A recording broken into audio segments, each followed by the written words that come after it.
Good morning, Sunderland. Hello, this is Berta Lázaro. I'm the co-founder of Teamlabs. Thank you for having us here in Sunderland, the Global Virtual Talent Festival. We're going to present some global talent. That's for sure. Okay, I'm Berta. I'm a co-founder of Teamlabs.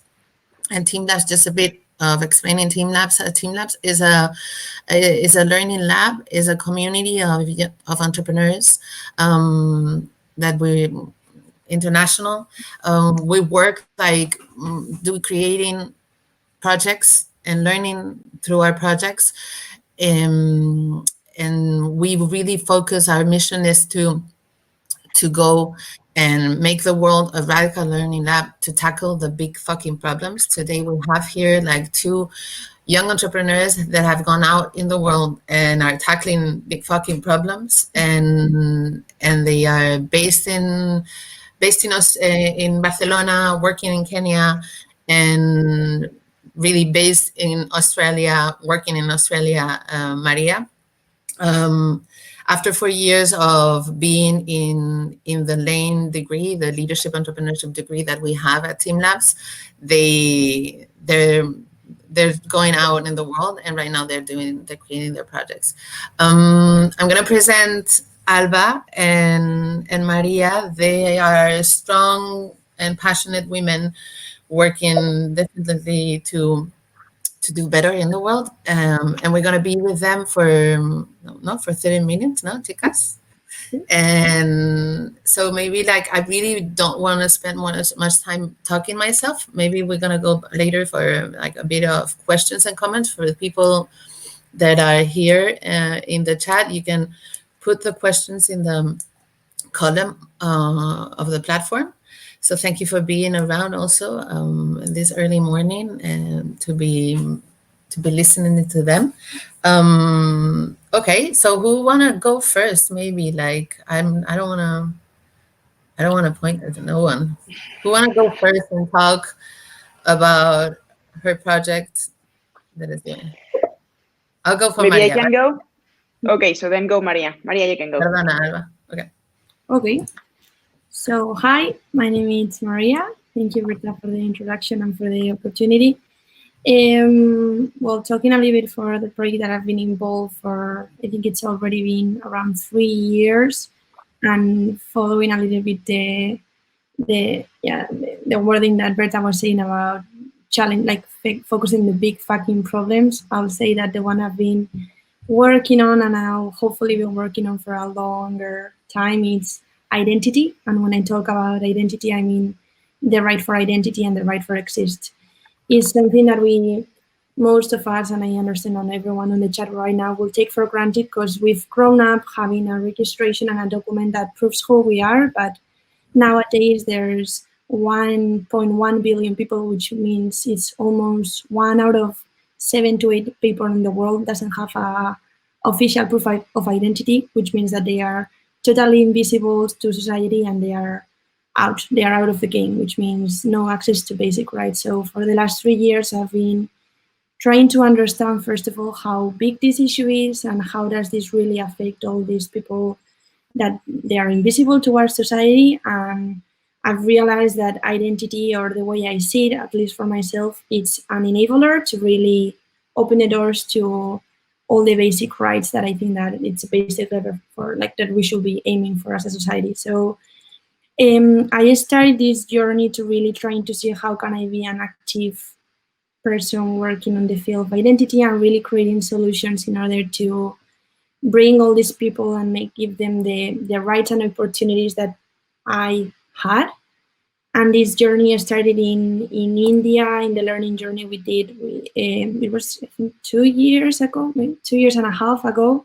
So the first step of the project actually was creating a pilot on the ground in order to understand how can we enroll kids. When I talk about people without an identity here, we are actually covering about refugees, about people who've never been identified, and this is a huge challenge for kids, especially considering that they are the most vulnerable people of society, and this brings them, like, they don't have access to education, access to healthcare, security, none of this.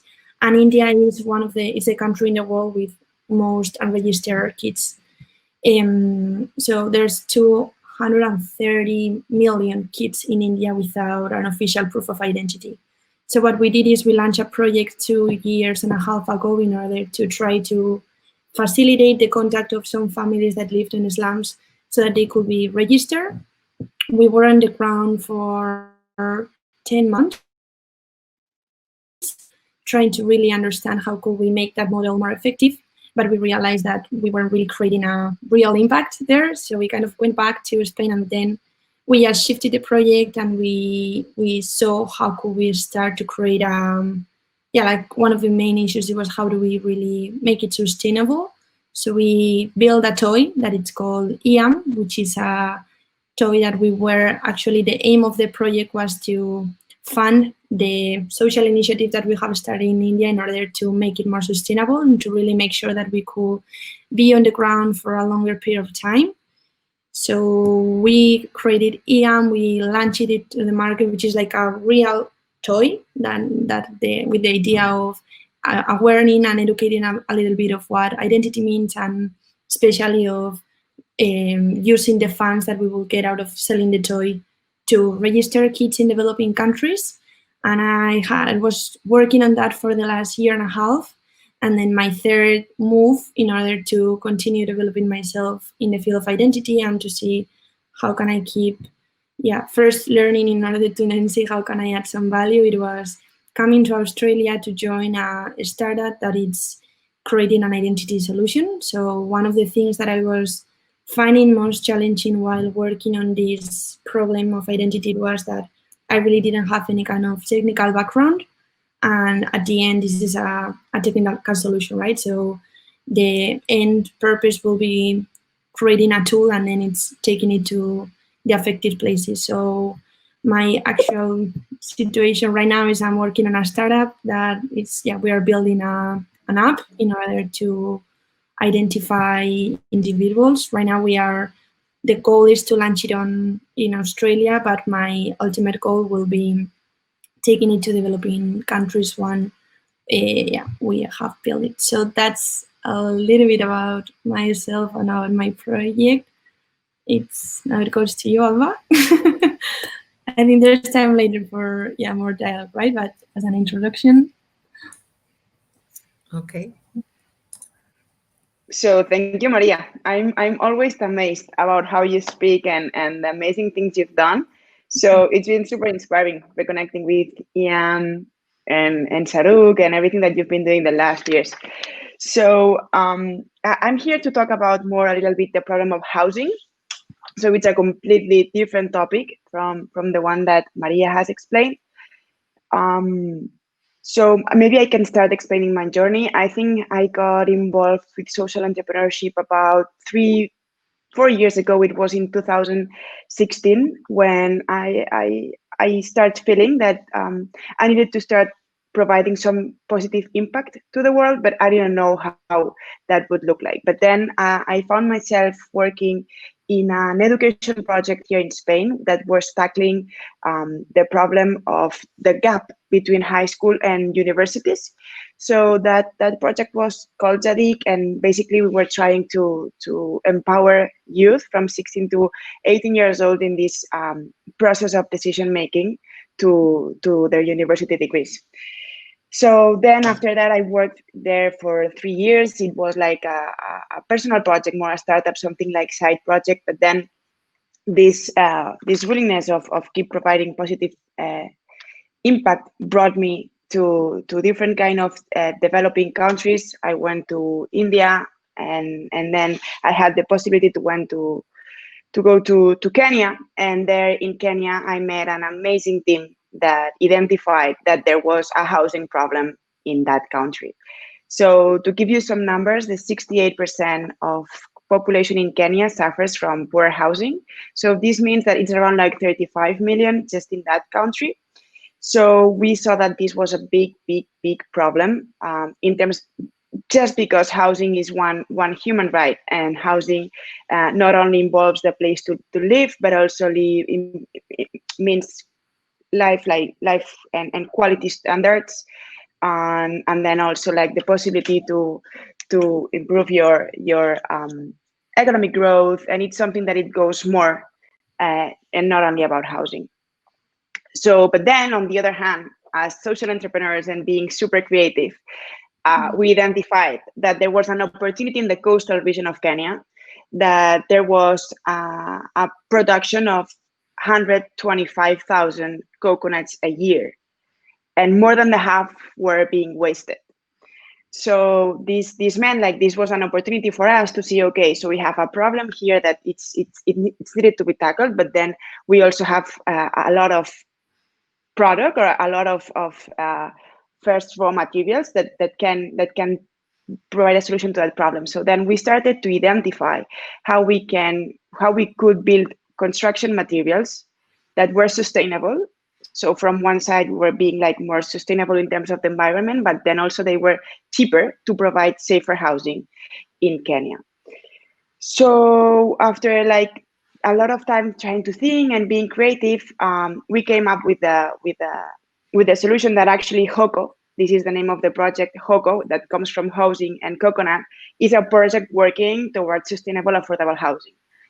The phase where we are right now is that we don't know how these products will look like in the future. We don't know if they would be interlocking blocks, if they would be isolation panels, boards. We are in this process of building these materials, making the research, making all the tests. We have the first prototype last year, and then actually this summer 2020, we had to go to Kenya and build our first prototype with the help of some volunteers and then some partnerships that we started creating there in Kenya in the ground. But then due to COVID, actually, we couldn't travel there. So this prototype has been paused as for now. But I think that something I would like to talk about today also is the target who would benefit from this project, from this affordable housing. So, oops, I've moved the screen, sorry. So there in Kenya, when we talk about the base of the pyramid, which is this pyramid that will let us understand how are the incomes in that country. The base of the pyramid is more than the 80% of the country, especially because most of the people, the 70% of the economic growth from Kenya comes from agriculture. So this means that we are talking about big numbers of the people who is in the base of the pyramid. So we based all our products, all our project, like everything is thought and designed for those people who are earning less than $4 a day. I would like to explain a little bit why those numbers, and it is because in Kenya, a house, it's around $9,000 more or less that would cost you. But if you make some numbers, and I won't go in that detail because it can get super boring, but if you make some numbers, you will see that you need at least $15 a day to be able to earn enough money to pay your own house. So we are talking that around the 60 and the 80% of the country is in the bottom of the pyramid, which doesn't mean that they only earn $4 a day, but mainly of those, especially living in cities, are in this situation. We can see that there's a lack of access. There's a lack of opportunity to an affordable housing. So we are focusing in this kind of target, which normally lives in super crowded houses, especially in slums, because the people, like the 40% of the country in Kenya lives in cities. And then in the cities, the 60% live in slums. And slums are these super narrow streets that are like the suburbs, where normally they don't all have access to electricity or water. Obviously, this is changing. Like we are in 2020, so these numbers are getting better in terms of access to basic needs. But the truth is that those numbers are still big enough to identify that there's a problem that we should tackle, because, as I said at the beginning, affordable housing is a human right, and actually it's in Kenya's constitution as well. So we really want to provide their safer, nicer, affordable housing, and which is sustainable. So it's better for the planet, but also more accessible for their population.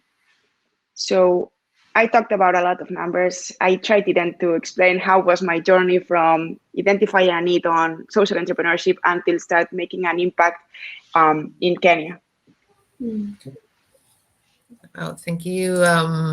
Thank you so much, both of you. I have just one question, and then you, people in the chat, please ask questions in the chat, and we will address them to Alba and Maria. Okay, so people here like are young talent or people who are looking for talent. I think talent is a big word. Normally, like, how do you feel that you've become a professional, and how have you, what are the challenges that you face to go into where you are right now and to create a project like you have right now? You started in LEINN, where you open a lot of doors. No, I've known you for a long time now, like almost 7-8 years, and I've seen your journey. What are the challenges you as young entrepreneurs, women, also have faced in creating an international business? And any challenges, and also maybe we can talk about learnings, no, like big insights that you've had through the journey. And I mean, it's for both of you, so I'll put you up in the screen for whoever wants to talk. And you know each other pretty well, so I'm not gonna about being shy.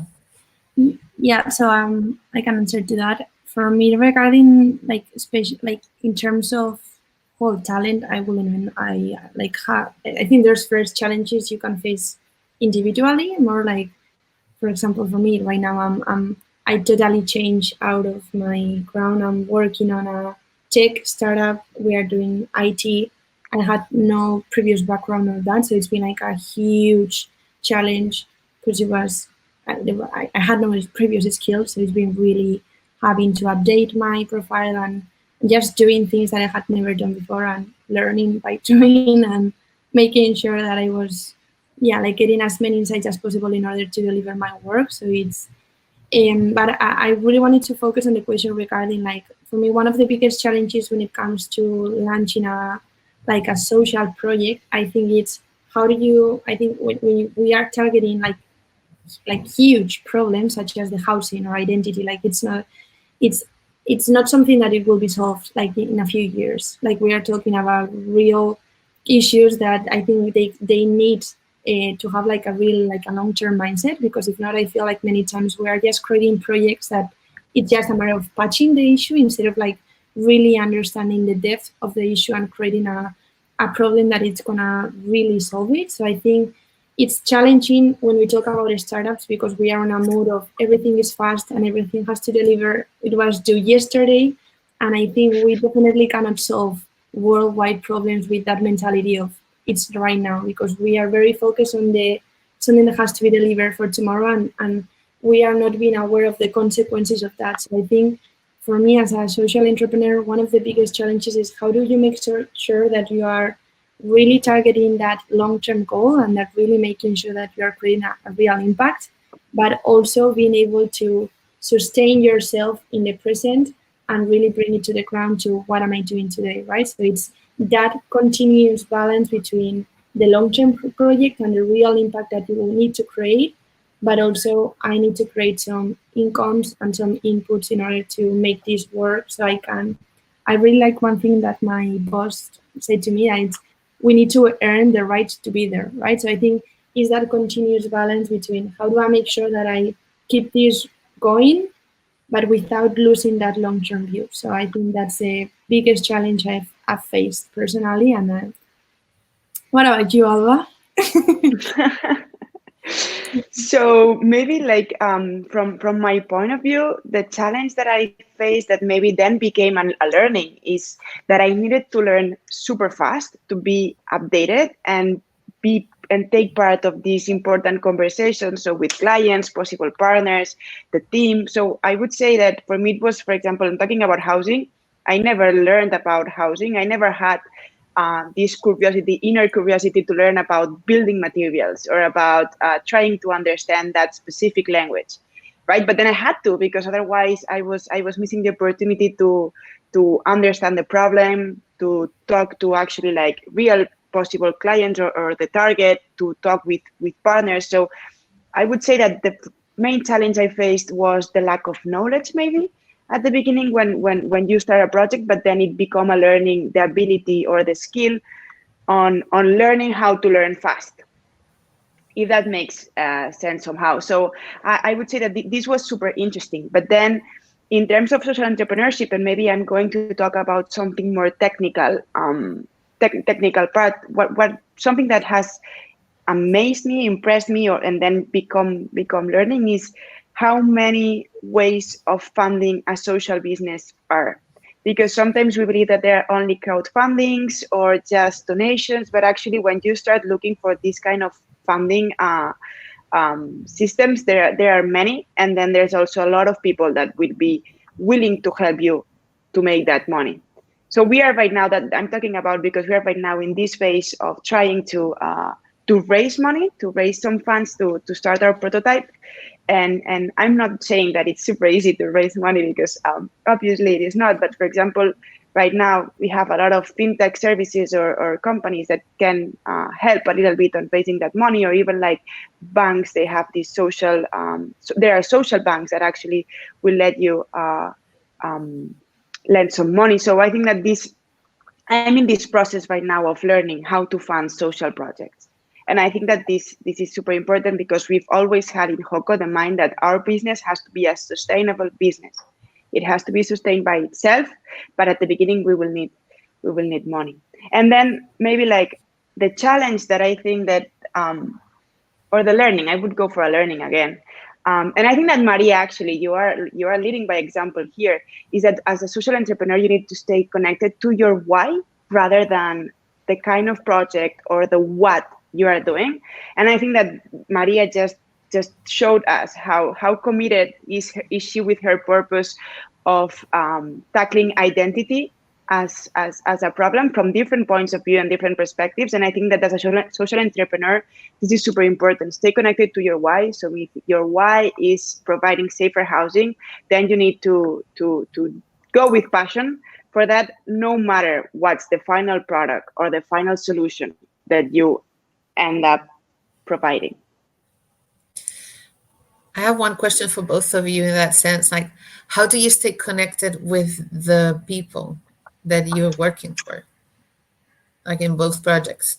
Also, knowing that the projects right now, the prototype that Maria is doing, is maybe targeting what I don't know. I don't want to talk about it. I don't know exactly, but like also you're targeting people and doing prototypes elsewhere, not in Spain, it's not like your culture, like how is that happening through the project?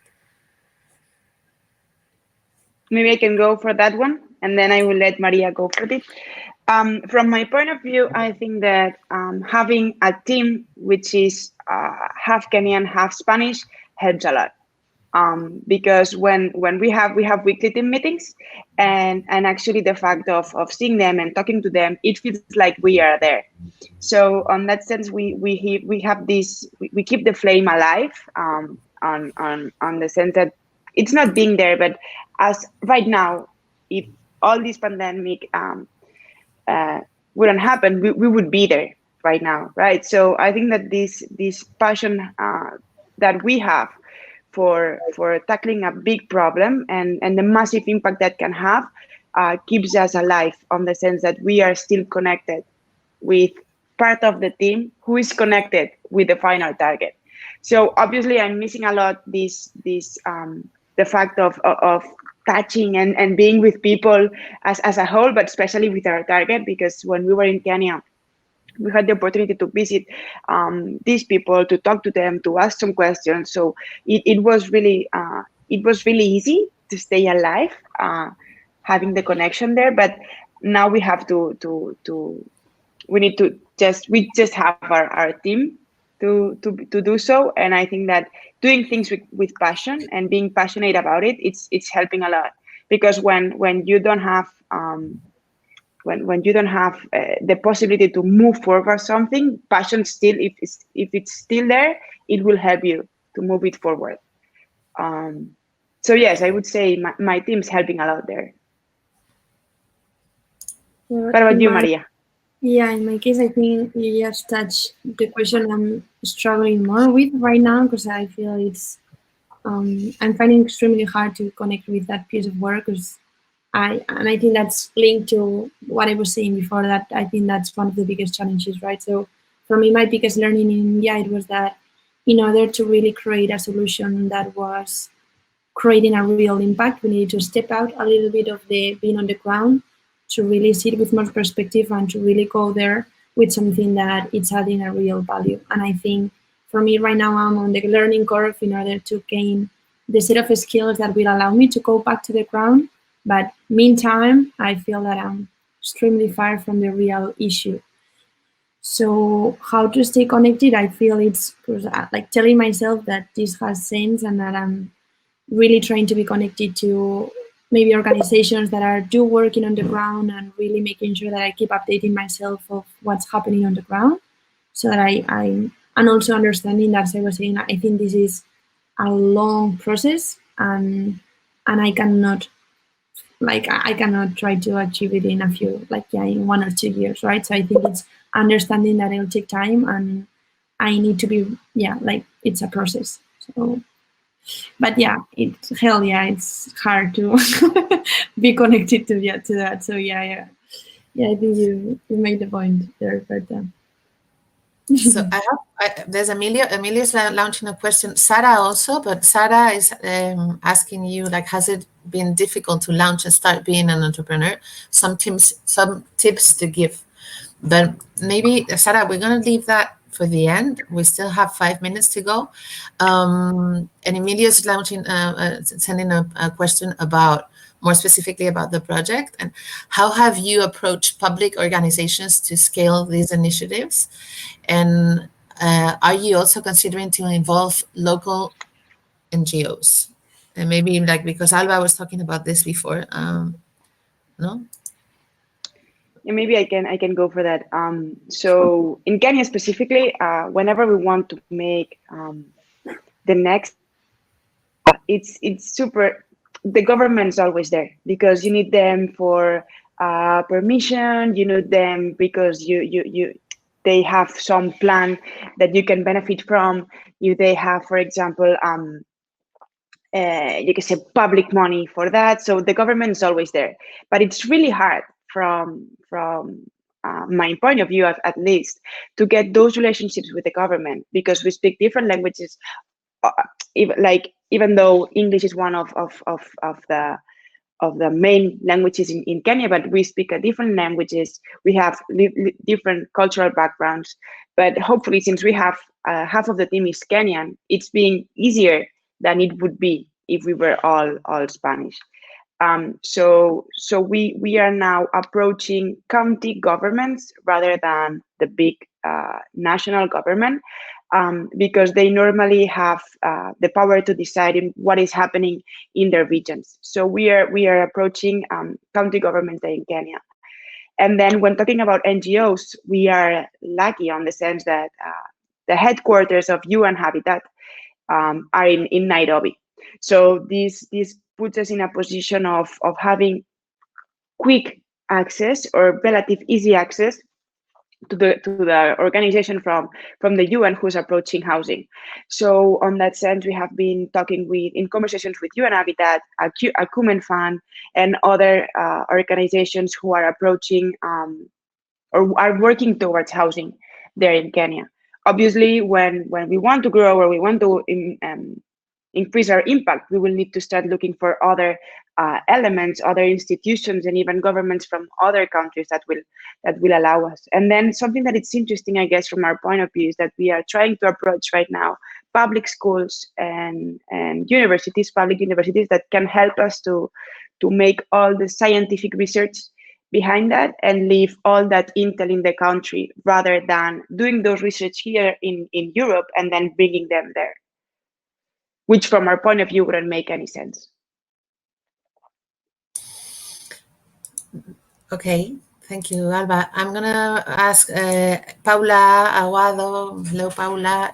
Is asking, do you combine these projects with other jobs?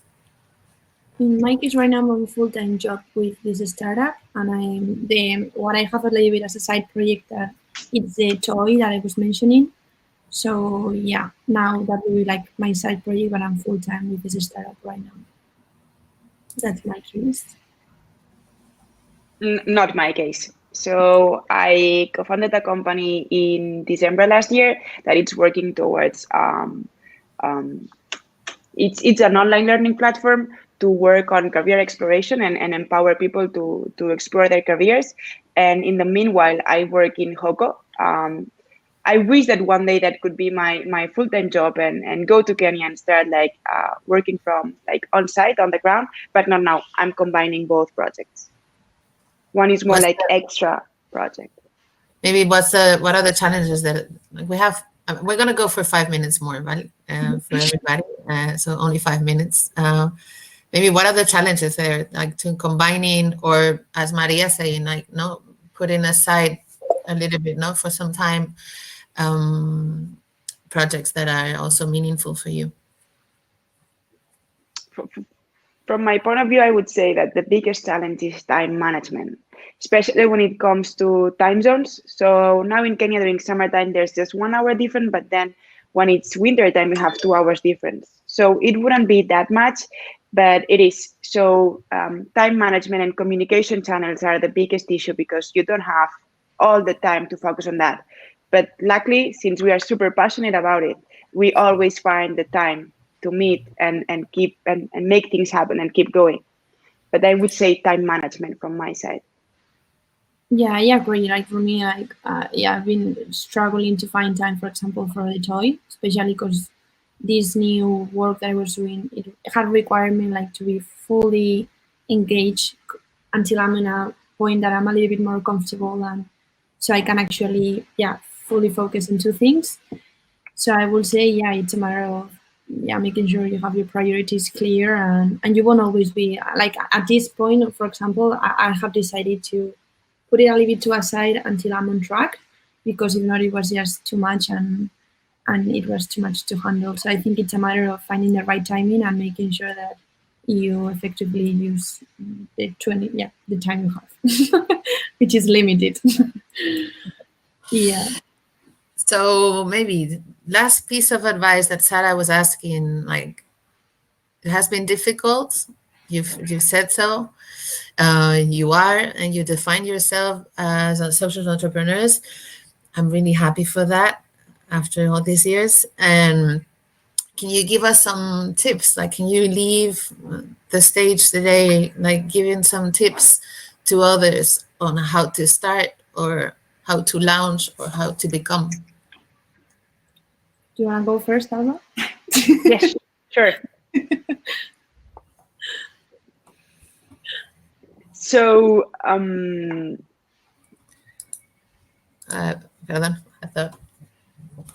So I would say the same thing I've been talking about the whole event. It would be stay connected to your why, because when you lose faith, when you face challenges, you will need your inner passion to move forward. So my piece of advice would be stay connected to your why, surround yourself with passionate people and skilled people, and then I don't know how, but everything will come. That's the optimism that we need, Alba. Thank you. Yeah, I would say that it's gonna be hard, and you're gonna challenge so many times. Why the hell am I doing this? But I think you need to stay honest to the risk. I think it's going back to the why, and then keeping sure that you set your. I think it's important to look where you want to go, but also look where you're coming from, because if not, you can lose a little bit of perspective sometimes. So I will say, make sure that you keep yourself focused on your why.